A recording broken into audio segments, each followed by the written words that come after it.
देवाला सुद्धा आईची गरज होती, म्हणून त्यांनी अनुसूयेच्या पोटी जन्म घेतला.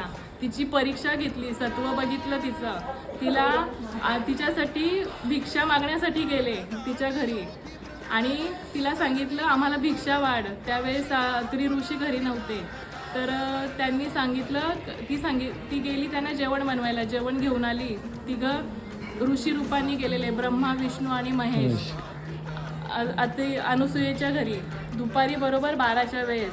आणि मग ती त्यांना जेवण घेऊन आली, तर ते म्हणाले की आम्हाला असं जेवण नको, आम्हाला नग्न अवस्थेत तू जेवण वाढ.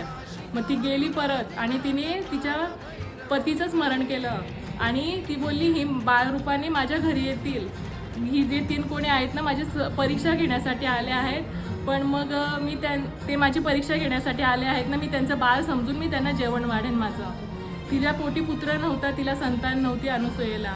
मग ती जेवण नग्न होऊन बाहेर आली आणि त्यांना जेवण वाढायला घेतली आणि तिला बघताच ब्रह्मा, विष्णू, महेश बालकाच्या रूपात त्यांचं बालकात रूपांतर झालं आणि अशा रीतीने दत्ताचा जन्म झाला. बरोबर 12/19 दत्त जयंतीच्या दिवशी मार्गशीर्ष पौर्णिमेला.